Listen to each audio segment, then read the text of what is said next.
Y ahora sí vamos a entrevistar a la doctora Belén Zanqueta.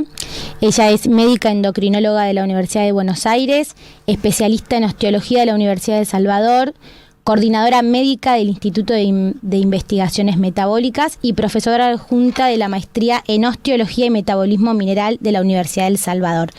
Hola Belén, bienvenida a Citas de Radio. Hola Ángeles, ¿cómo estás? Un gusto escucharte, muchas gracias. Bueno, gracias por atendernos. Y bueno, para empezar queríamos preguntarte, ¿a qué se dedica un osteópata? Bueno, antes que nada, acá puede haber una confusión, así que aprovecho para aclarar, porque en realidad yo soy médica especialista en endocrinología y dentro de lo que es la gran endocrinología, en osteología. Ajá. Y se confunde muchas veces con osteopatía u osteópata, y eso es importante porque a veces vienen al consultorio pacientes esperando que yo les haga alguna maniobra o que les haga algún tipo de masajes, porque hay una rama de la kinesiología que se llama osteopatía. Entonces ahí hay que diferenciar. Nosotros los médicos que somos osteólogos nos dedicamos a estudiar la vida del hueso, su metabolismo, por qué se fractura, y muchas veces está esta rama de la kinesiología, que es osteopatía, que hace, algunas técnicas manuales para, por ejemplo, combatir algún dolor puntual. Ok, perfecto. Entonces te preguntamos que nos hables un poco de la osteoporosis, que nos cuentes un poco eso, ¿qué es la osteoporosis? Bueno, la osteoporosis es una enfermedad que primero sepamos que afecta a 1 de cada 4 mujeres argentinas, ¿sí? O sea, de nuestro país, si una mujer ya tiene 50 años y está en la edad de su menopausia, 1 de cada 4 mujeres de nuestro país tiene osteoporosis. La osteoporosis es una enfermedad que afecta a todo el esqueleto, por eso se llama una enfermedad sistémica, y que lo que genera es una disminución del calcio del esqueleto. De esta manera el esqueleto es menos resistente y se fractura con facilidad. Entonces, por ejemplo, ¿cuándo sospechar que alguien tiene osteoporosis? Ante una fractura, ante un trauma mínimo. Si una persona que cae de una escalera y se fractura, puede haber sido el gran impacto del trauma. Ahora, si una persona va caminando por la calle y se tropieza, apoya su mano, se fractura la muñeca ante su propia altura, solo por caerse, o si levanta algún peso pesado como una valija o como un balde lleno de agua y siente un crack en su columna y tiene una fractura de una vértebra, o si caminando cae hacia un costado y se fractura la cadera. O sea, estas fracturas son las típicas: fractura de muñeca, fractura de vértebra y fractura de cadera. Ante un trauma mínimo, todas esas personas que tengan esas fracturas tienen que sospechar que tengan osteoporosis, tienen que ir a su médico y decirle: doctor, tuve esta fractura, tuve un trauma mínimo, tengo la duda, ¿cómo podemos hacer para ver si tengo esta enfermedad? Uh-huh. Belén, ¿cómo estás? Soy Catalina. Hola Catalina, un gusto escucharte también. La osteoporosis, ¿qué le pasa al hueso? ¿Se vuelve más poroso? Sí, exactamente. El hueso, la palabra osteoporosis viene de los primeros estudios de esta enfermedad, en las que se veía el hueso en personas fallecidas y se veía que estaba todo lleno de agujeros o con más poros. En realidad es como que pierde su arquitectura normal y se empieza a descalcificar. El calcio es el mineral que le da fuerza y a medida que se va perdiendo el calcio se produce la enfermedad. Esta enfermedad se produce por un montón de situaciones, pero en realidad lo más importante a recordar es que suele producirse después de la menopausia. Uh-huh. ¿Por qué? Porque la mujer, mientras puede ser madre, tiene estrógenos, menstrua, ovula, y tiene el esqueleto protegido, porque lo tiene protegido para cuando sea madre, para darle calcio a su bebé en el embarazo y después en la lactancia, darle calcio para que el bebé fortalezca sus huesos y pueda empezar a caminar, como camina generalmente al año. Entonces la mujer que puede ser madre está protegida por una hormona especial que se llama estrógeno. Una vez que la mujer llega a los 50 años aproximadamente y pierde esta función del ovario de producción producir esta hormona, que son los estrógenos, empieza a descalcificarse. Es normal descalcificarse un poco porque ya no va a ser madre y no tiene que tener esa reserva. Pero lo que pasa a veces es que la descalcificación es demasiado importante, la pérdida es demasiado rápida y entonces se descalcifica demasiado, ahí pierde la estructura normal de su hueso y ahí se empiezan a ver los mayores riesgos de fractura. Uh-huh. Belén, y esto de que el hueso se descalcifica, digamos, ¿cómo se puede hacer para evitar eso o por qué es que se descalcifica el hueso? Claro, primero para evitar, por ejemplo, si uno tiene que llegar a la menopausia lo mejor posible, o sea, teniendo el esqueleto, el mayor esqueleto que pueda tener. El esqueleto se forma en los primeros años de vida. O sea, como yo les conté, el bebé sale con muy poco calcio de la panza de la mamá y después al año se atamina, o sea que empieza a mineralizar sus huesos un montón y sobre todo en los primeros años antes de la pubertad es cuando es muy importante, por ejemplo, todo lo que sea la alimentación y después también el esqueleto es un órgano que está vivo. Nosotros a veces tenemos la imagen de un esqueleto muerto, como les asociamos el hueso del esqueleto de la calavera con la muerte, pensamos que tenemos huesos que están siempre igual, y sin embargo el esqueleto es un tejido vivífico. Esto quiere decir que se forma, se rompe, y necesita materiales, y para estar fuerte necesita tener calcio. El calcio lo obtenemos principalmente de los lácteos, entonces sobre todo en los chicos que están creciendo, y especialmente en la adolescencia, sobre todo en las mujeres que están embarazadas, o que están dándole la lactancia a sus hijos. En estos momentos y toda la vida tenemos que tener un buen aporte de calcio que lo hacemos a través de los lácteos primariamente. Los lácteos, un buen aporte de lácteos sería 1 o 2 porciones de lácteos por día, que vendría a ser, por ejemplo, una porción es una taza de leche, un vaso de yogur o una porción de queso del tamaño de un cassette de música de los de antes. Entonces, eso más o menos, que uno tenga ese hábito de consumir una porción o 2 de lácteos por día, ya asegura que tengamos el calcio necesario. La segunda cosa importante para proteger el esqueleto es la vitamina D. La vitamina D es la encargada de absorber el calcio que consumimos y la obtenemos de la exposición solar. Si por alguna razón no nos gusta o no podemos tomar sol, es fácilmente suplementable. Podemos con unas gotitas que son simples, podemos recuperar nuestros niveles de vitamina D. Y la tercera cosa importante es la actividad física, porque el hueso sensa el estímulo de la actividad física. Entonces, las personas y los niños que hacen deporte, que tampoco tienen que ser entrenadores de élite, pero estoy hablando 2-3 veces por semana, media hora a 1 hora de deporte o actividad física, eso ejerce una acción positiva sobre el esqueleto. Entonces, repasando, las medidas preventivas para toda la población son una adecuada ingesta de calcio en los lácteos, una adecuada vitamina D, generalmente con el sol y si no con gotitas, y finalmente una actividad física también frecuente. Y Belén, cuando uno ya tiene los síntomas y la enfermedad, digamos, ya tiene osteoporosis, ¿esa situación se revierte o una vez que el hueso se descalcificó, es difícil revertir esa descalcificación?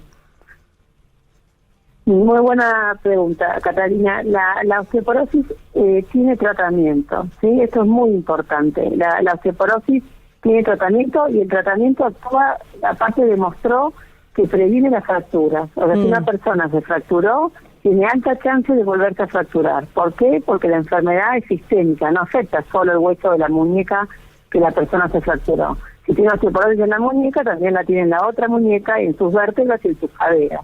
Entonces, cuando una persona se fractura, tiene alto riesgo de volverse a fracturar. Si se hace el diagnóstico correcto, hay muchas opciones terapéuticas. Antes había una sola, hace 30 años. Ahora tenemos 5 o 6 distintos tratamientos que pueden recalcificar el hueso. Por supuesto que si el grado de osteoporosis que nos encontramos es demasiado severo, tal vez no podamos revertirla totalmente.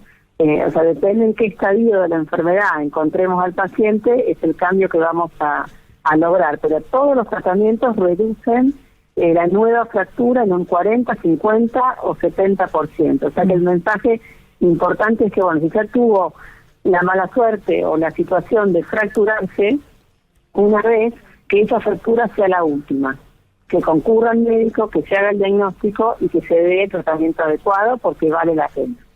Belén, y para uno conocer cómo está de calcio en sus huesos, que es un estudio, ¿cómo es eso? Sí, en realidad el estudio de elección para saber cómo está el calcio de los huesos se llama densitometría. Es un estudio por imágenes que es sencillo, tiene muy poca radiación, dura unos pocos minutos y mide con bastante exactitud la cantidad de calcio que tenemos en el hueso de la columna y en los huesos de la cadera. Y según los resultados, categoriza a la paciente como que tenga un hueso normal, que tenga osteoporosis o que tenga una situación en la mitad que se llama osteopenia. Entonces, eso es lo principal. Después siempre, además, hacemos, por supuesto, una historia clínica, porque es muy importante saber todos los datos de salud de la paciente, como por ejemplo si se fracturó, como si en su familia hay fracturas por osteoporosis, si la mamá se fracturó la cadera, porque eso tiene un componente hereditario importante. Y también hacemos generalmente un laboratorio, porque en el laboratorio podemos medir el calcio, la vitamina D, podemos medir cómo está el recambio, podemos ver si hay un recambio, una destrucción, una degradación ósea demasiado alta, o si todo está bien, o sea, nos habla de la dinámica ósea. O sea que el médico tiene muchos instrumentos para llegar a conocer el estado de la salud ósea de una paciente. ¿Hay alguna otra enfermedad que por ahí afecte a otro tejido, pero que también asocie o se ve afectado el esqueleto? Sí, hay muchísimas, ellos se llaman o sea, cuando una cosa, lo que yo les conté de la menopausia, que es habitual y que todas las mujeres están en riesgo, pero hay otras enfermedades que pueden afectar el esqueleto. Por ejemplo, la enfermedad celíaca, que recientemente, la semana pasada, celebramos el Día del Celíaco y celebramos en realidad que se informe, que se sepa, que la gente conozca esta enfermedad, porque un 1% de la población del mundo tiene enfermedad celíaca y muchísima gente no lo sabe, no lo conoce. La enfermedad celíaca y el hueso se relacionan porque la enfermedad celíaca genera una alteración en la mucosa del intestino que no permite la absorción de nutrientes, no permite la absorción del calcio, no permite la absorción de la vitamina D, y aparte genera una situación de inflamación sistémica que altera el hueso. Entonces, ¿por qué yo como endocrinóloga tengo contacto con esta enfermedad? Porque muchas veces vienen pacientes con muchas fracturas que no entendemos qué está pasando, y ya está estudiado que de 100 pacientes que tengan una osteoporosis, 3 de 100 van a tener una enfermedad celíaca que no sabían que la tenían. Porque justamente la celiaquía altera mucho el esqueleto. Nosotros hicimos un estudio muy interesante de investigación con el Hospital Udaondo, acá en la capital, en Buenos Aires, y observamos que las mujeres se hacían el diagnóstico de enfermedad celíaca en el hospital y venían acá al IDIM a hacerse los estudios de hueso, y encontramos que tenían una severa alteración de la arquitectura del hueso, que es algo que se estudia en profundidad con una tomografía, o sea, es un estudio que es muy complicado, pero encontramos y realmente fue una sorpresa ver el severo deterioro. La buena noticia es que estamos siguiendo a estas pacientes, porque uno hace el diagnóstico de enfermedad celíaca y le da la dieta libre de gluten y va mejorando la mucosa intestinal hasta que pueden curar. Y al año nada más de hacer una dieta libre de gluten, los resultados obtenidos de mejora del esqueleto son también asombrosos. O sea, realmente el esqueleto se recupera muchísimo cuando la persona tiene el diagnóstico y el tratamiento adecuado. Claro. Claro, eso es un poco haciendo referencia o colación de que es un tejido vivo, ¿no? El hueso, que tiene esa capacidad de regenerar. Exactamente. ¿Y qué es la sarcopenia y a quiénes afecta? Bueno, es importante esto de cómo está todo relacionado, porque sabemos que, como les conté, cuando uno tiene el esqueleto débil, tiene más riesgo de fracturarse. Ahora, más allá del esqueleto, hay algo también que pasa antes de la fractura, que es la caída. ¿Sí? La caída, las fracturas de cadera se producen luego de una caída, en un 90%. O sea, de 10 fracturas de cadera que una persona que hace en la población, 9 se producen porque la persona previamente se cayó. Entonces, si pudiéramos hacer que la gente se caiga menos, podemos efectivamente disminuir las fracturas de cadera.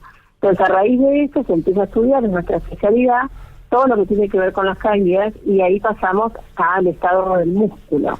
Pero hay una nueva enfermedad, nueva desde el año 1989, que se puso este nombre, que se llama sarcopenia, y que la sarcopenia es la disminución de la cantidad y de la función de nuestros músculos. Entonces, ahora lo nuevo, que nosotros estamos haciendo desde el año pasado, es que cuando evaluamos una persona por sus huesos, también la evaluamos por sus músculos, porque queremos saber si esa persona tiene más riesgo de caídas o no.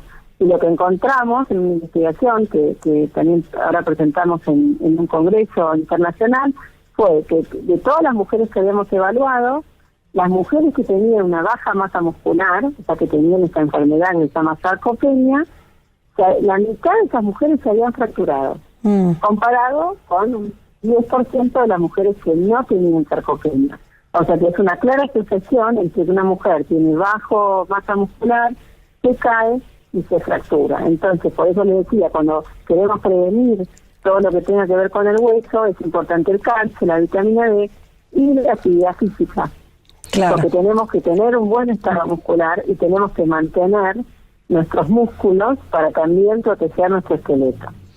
Belén, y hasta ahora hablamos bastante de cómo repercuten en las mujeres estas enfermedades metabólicas. Te pregunto sobre los hombres digamos, en los hombres también hay osteoporosis o sarcopenia o cómo es en hombres. Sí,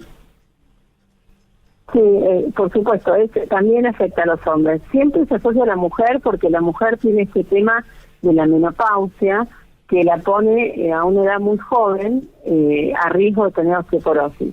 El hombre también tiene osteoporosis, pero tiene recién más o menos a los 70 años, porque las hormonas sexuales masculinas, la testosterona también disminuye, que también es una hormona que protege el esqueleto del hombre, pero el descenso de la testosterona es mucho más gradual. Entonces, no tienen así un momento de la vida con tanta afección. Sin embargo, a 30 años empiezan a aumentar las fracturas en hombres, y ya a los 80 años la cantidad de fracturas de cadera es la misma en hombres que en mujeres. O sea, que es como que se conoce más en la mujer, sería 1 de cada 4 mujeres tiene osteoporosis, 1 de cada 7 hombres tiene osteoporosis. Tiene menor prevalencia, pero también es importante. Y lo muscular, por supuesto, también hay pérdida de masa muscular, tanto en hombres como en mujeres. Bueno, Belén, muy interesante lo que nos contás, nos sirve para saber cuidarnos más, ¿no? A todos, que por ahí son temas que no conocemos tanto, así que muchas gracias por tu entrevista, por tu tiempo, y bueno, te despedimos acá desde Citas de Radio. Bueno, Ángel, Catalina, muchas gracias. Si les interesa, nosotros siempre trabajamos mucho en la educación, en este tipo de cosas como hacen ustedes, de informar a la población, porque estamos convencidos que es la principal arma, digamos, cuando entendemos, ahí nos podemos cuidar y ahí mejoramos nuestra salud. Y si les interesa, en la página de la institución, en mirin.com.ar, tenemos charlas, nosotros entregamos charlas a la comunidad que son presenciales, son gratuitas, por supuesto, pero para la gente que está lejos las pueden ver online. O sea que si alguno de estos temas les interesa especialmente, pueden obtener más información de manera gratuita, por supuesto, accediendo a nuestra página web. Por supuesto. La saludo y muchísimas gracias. Bueno, Belén, muchas gracias. Muchas gracias, muy amable. Que estén muy bien. Hablamos con la doctora Belén Sanqueta, médica endocrinóloga especialista en osteología.